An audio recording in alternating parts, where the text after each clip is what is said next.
Good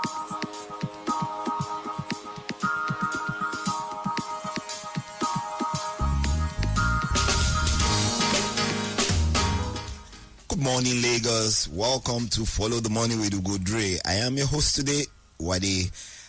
Today we'll be looking at a number of things. But let me tell you, the theme for today will be bulls on steroids. And I have a special guest in the studio. Remember to join us on Spotify and other podcast channels. I have a special guest today. Today he is my guest, but let him introduce himself. You know, Lagos, this is how they just take you off your position, just turn you from host to guest. Wow, good morning, everybody. Good morning, Lagos. It's been a long while. Yes. Too many things happening in Nigeria. Too many things happening in my own personal space as well. So had to take a few weeks break. But I'm back. We're back fully. The year started on a very fast note. My God, like so many things happening. I came back and I'm like, what is going on? The markets are on steroids. Yeah, your favorite part of the market.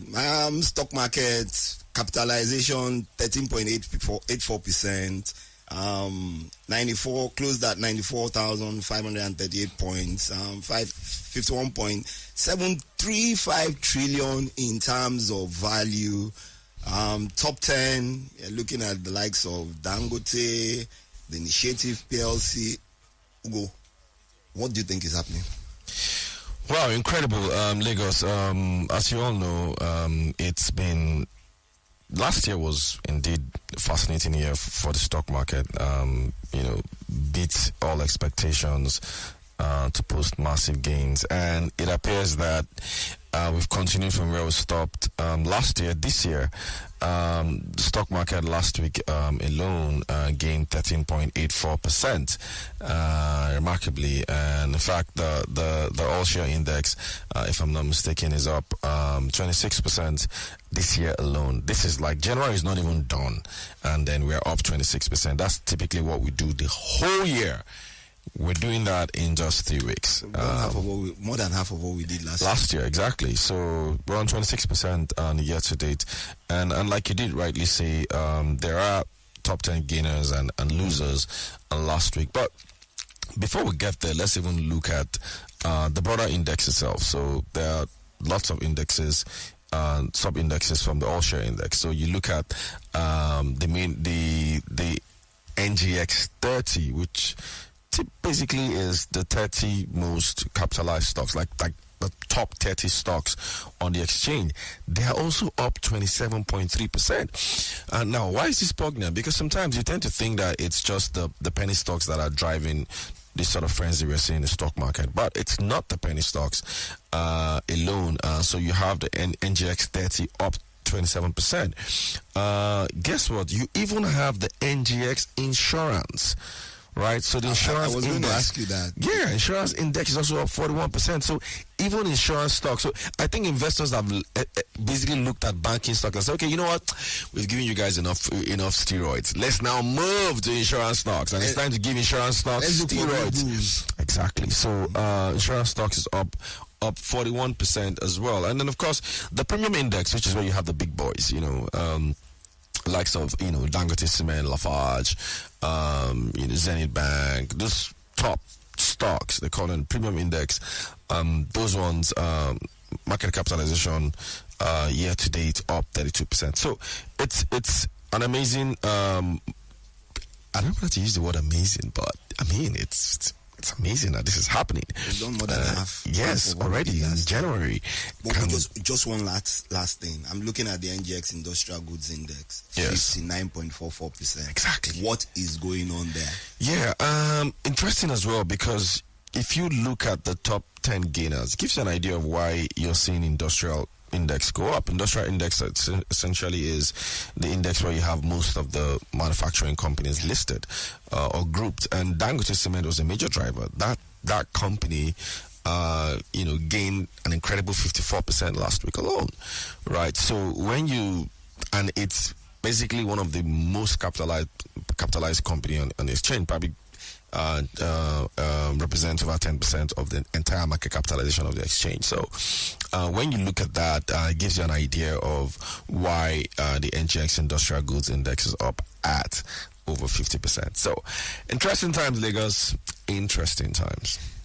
Last week, we saw that towards the end of last year, what Nairametrics calls SWOODs, those stocks above the trillion naira threshold. 4 newcomers at the beginning of 2024, from 8 to 12. 2 are playing in that direction. Dangote Sugar, Transcorp Hotel, they joined the SWOODs, they've come down a bit. Do you think their valuations are really justified? Are you trying to put me in? No, I'm not putting you in box me in the corner. You're the expert here. You're trying to box me in the corner. But let's even go into SWOOD. So, in case you're wondering, SWOOD it's an acronym for stocks worth over 1 trillion naira. And a trillion naira these days is $1 billion, or maybe slightly less than $1 billion or something. And you should have stocks that are worth $1 billion. When you can have startups that are unicorns already, you should have Nigerian stocks that are worth, over $1 billion. And we've typically had a few of them. So coming into last year, it was basically Dangote Cement, Boa Cement, I think Boa Foods, Seplat just crept in then. Nestle was one of them, and then you had MTN and then Airtel as well. But Nestle kicked out of SWOOD of just reasons. Consumer goods were under pressure last year, so that's no longer a SWOOD. And then by mid-year, Zenith Bank and GTB just went right into SWOOD, and they also achieved trillion naira market cap. And then as the year rolled by, as we got towards the end of the year, First Bank went into SWOOD, came out, but is back in there, and then UBA as well in there, and I think Access Bank is also in there. So the entire Fugas are now part of the SWOOD. So the SWOOD is now one big large family. They become that exclusive club. Exactly.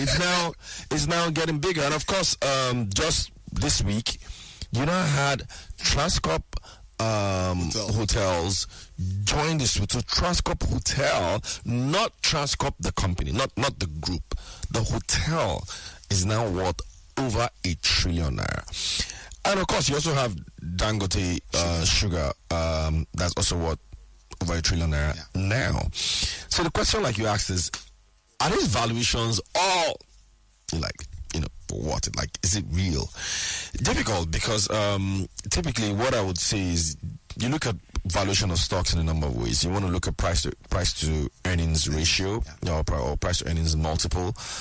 Typically when stocks are in multiples of 12, 13, 14, 20 or double digits, conventionally you tend to think it's expensive.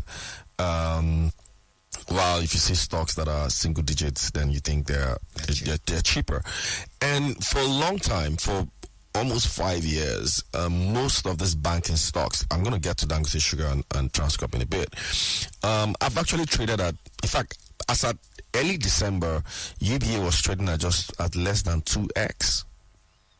2 times his earnings, which is incredibly cheap. People would say it was also because they all had incredible, 9 months result because of FX adjustments that essentially, blew up their profits or their earnings. But they have been historically low in terms of price earnings ratio, so they've been cheap. And so now their prices are going up just so that they can reflect their intrinsic valuations. But if you come to Dangote Sugar and Transcorp, I think it's a lot less of multiples, because in terms of multiples, I think Dangote Sugar's multiples is in thousands. Yeah, because the company has actually had a very difficult year, earnings wise.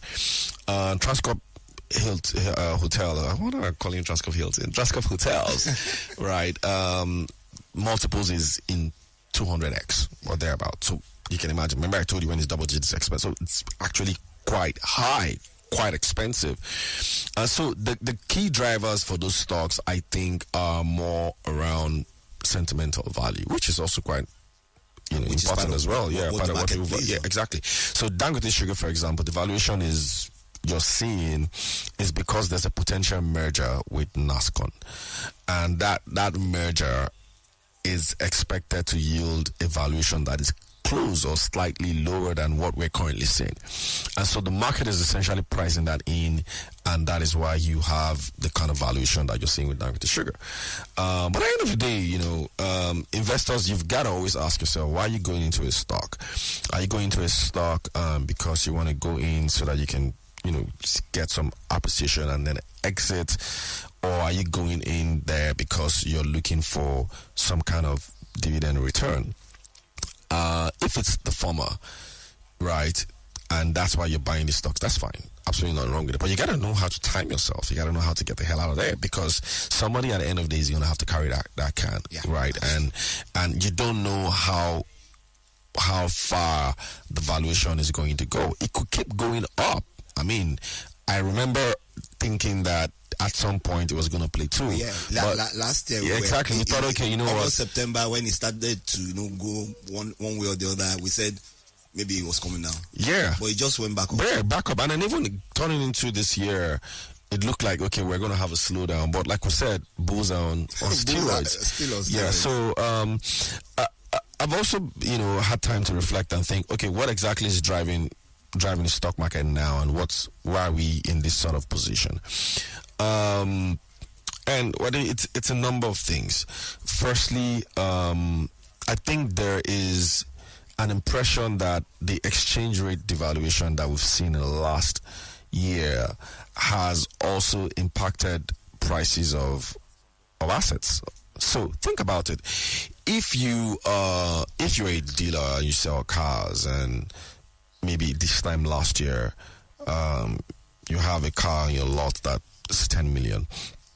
You're obviously not going to sell that car 10 million today, because you would value it in FX times, and then that car is probably worth maybe 20 or something today. So some investors are saying that is why you're seeing this sort of valuations that is happening now, because investors think that on a naira basis, on a dollar basis, if you dollarize those stocks, they're not as valuable as it should be. So that is why they are reflecting the prices. You should think it is. Exactly. So when you look at, like I mentioned, this time last year, Suits, a trillion naira Suits company, was worth close to $2 billion. About $2 billion. Or let's just say $1.8 billion. Now, a trillionaire suit company is not even worth $1 billion. You have to go way over 1.3 trillion to be worth $1 billion, assuming the exchange rate that we have on the streets, right? So, and that's what some of them are seeing, and think that is why the assets are going up. Interesting. But then you also have to look at something else, right? And that's price earnings multiple. So I was going to ask exactly, as much as the values are going up, but the earnings yield, do they reflect it? Because at the end of the day, that is really what matters, So are the profits of these companies also going to reflect the valuations that we're seeing? And I think that is when we might see a correction, because the correction is going to happen very time soon. No correction yet, but it's going to happen at some point, and which is good. This is how markets should operate. You're going to have bulls, and then you're going to have time for corrections, and then everybody starts to actually say, wow, like, let's take a breather, man. No more steroids. But this bulls on steroids is taking too long. Before we take a break, let me just say this. I think CFOs who are listening to this is your opportunity to come and tell us, where you see these things. Don't just go relaxed. Are the valuations right? Are the earnings are they in the right direction? We'll take a short break, and then when we come back, we'll still talk about the stock market to go. Definitely. Of course.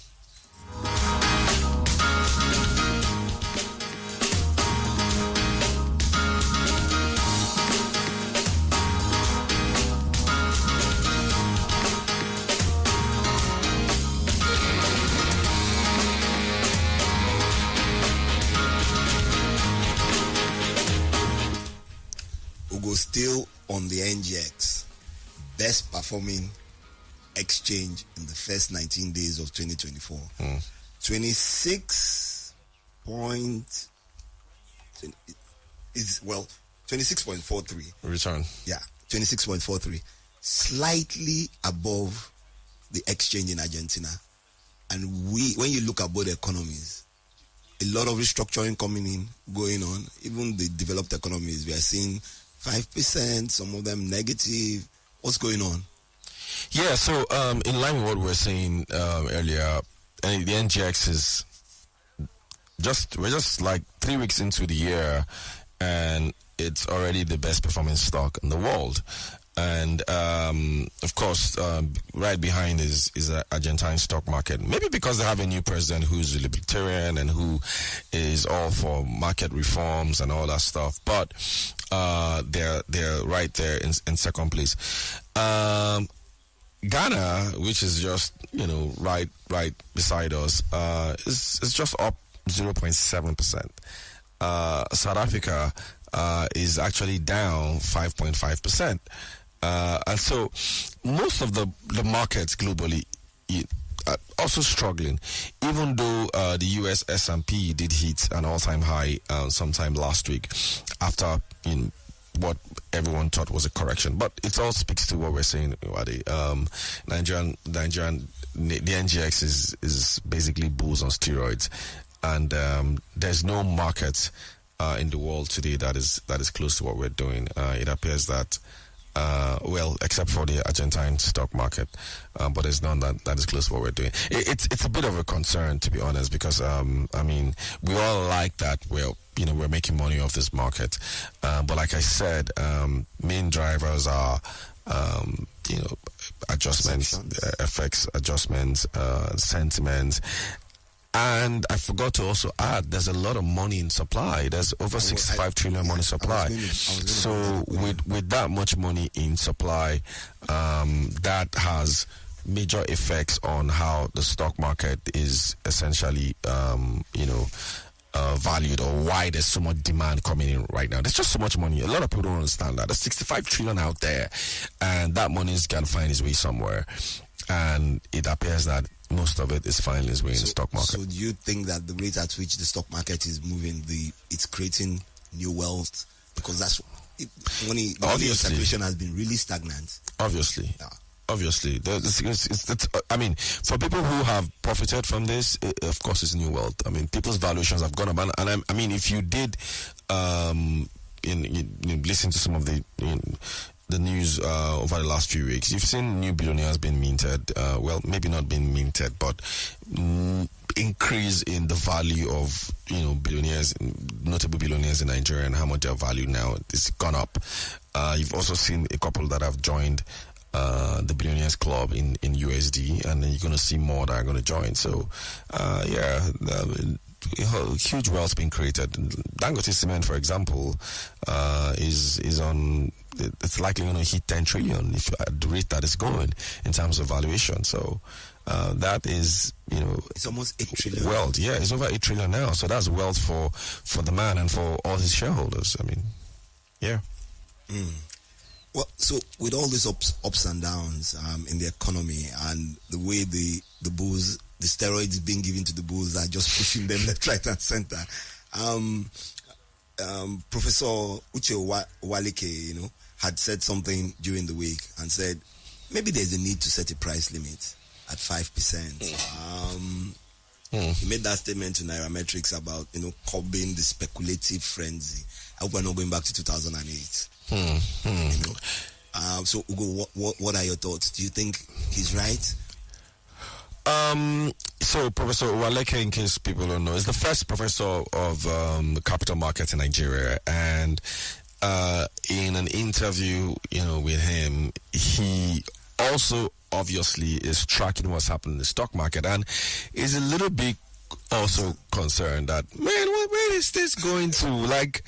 And he's suggesting we should perhaps maybe have different sort of price limits. So today in the stock market, stocks can't go up more than 10%, no matter what, right? So that is meant to control frenzies and just speculation. Yeah, and speculations and people just essentially beating up prices. So he's suggesting we should have a daily price limit of 10% for regular stocks and 5% for what he calls systemic important stocks, or what would be termed the premium stocks that we have on the exchange. So, for example, the banks. So rather than have banks, because in a week, a stock can gain 50%, like I just explained. Dangote Cement, for example, gained about 50% last week. 50%. Yeah, so it means that stocks can actually gain 10% every day. So his point is, I don't want them to gain 10% every day. Let's have a price limit of 5%, maximum that you can gain a day. That would probably slow down the frenzy and the sort of valuation multiples that we're seeing. I don't really know that can work, even though he did also mention that in China, that is what is obtainable in China. You can't just have stocks go up 10% in the Chinese stock exchange, or the Shanghai Stock Exchange or something. But his point is that, look, you've got to be able to limit this. And it's all part of the worries that, or concerns that some naysayers have out there. There are people out there who are worried about what's going on in the stock market, and they don't think that, stocks should be this expensive, like, even though... When you think about it, a stock that is 2 naira today, by the end of the week, it will become 3 naira. Yeah, sometimes, yes. And then by the end of the next week, it's 450. Yeah. So it's just going. Yeah. Demand and supply. That's what's in play. That's true. That's how the market really plays. Yeah. I am thinking about it. Do you think that those caps? I know. At a point in time before the 10% cap, the market was go there. Some people could push prices in a week and it could go 100, 200%. But I guess that's part of it. But now with the big stocks, let's look at the NGX 30, for instance, where you have those big pillars. Do you think it's time to also start looking at it? And when you consider the earnings yield that you spoke about earlier, do you think it's something that I think that it's okay to be concerned about where the market is going to, and inflation of assets, right? But setting a price limit of 5%, I think it's just too early for that. I mean, I understand it makes sense, but I think it's just too early for that. What is needed now, in my opinion, is a lot of investor education. I think people need to, be very well educated about stocks and prices. Read more Nairametrics. Yeah, read Nairametrics, read a lot of the other platforms out there that can properly educate you about the stocks that you're going into. There's so much information now compared to 2007-8, because people are like, hey, this is reminiscent of 2007 and 8 and all that. But I don't think that it's going to be the same, because there's a lot more information now than we ever had then. 2007-8, they just bought iPhone that time, so there wasn't a lot of information like that. So now there's a lot of information, and you can essentially read up and know about the stocks that you're buying. So I think that's really what needs to happen. And of course, I know there's FOMO, fear of missing out, and that's why a lot of people also getting in. But you got to be very careful, because, hey, someone at the end of the day has got to carry that bag, and that bag is a bag of losses. It always happens. When somebody's gaining, there's someone losing. It is always how markets work. So you just don't have everybody gaining. There's got to be someone losing at the end of the day. During the week, billionaire investor Femi Otedola was reportedly acquiring shares in Dangote Cement, according to sources with the knowledge. Dangote is a member of SWOT. Should we be looking at some things going on? I even forgot to add that Gary Power is also a member of SWOT, by the way, which is a company associated with Otedola. Yeah, so I think it was a scoop that Nairametrics got, that the billionaire was acquiring Dangote Cement, and who knows, perhaps why you also saw a lot of the surge in its share price last week. I think investors know that the guy's got some kind of track record where stocks that he gets into tend to outperform. And I think there were a number of examples. Last year, it was Transcorp. He got into Transcorp group, and today, at the time he got into Transcorp Group, I think it was maybe 2 or 3 naira thereabout. When that announcement was made, Nairametrics also broke down news then.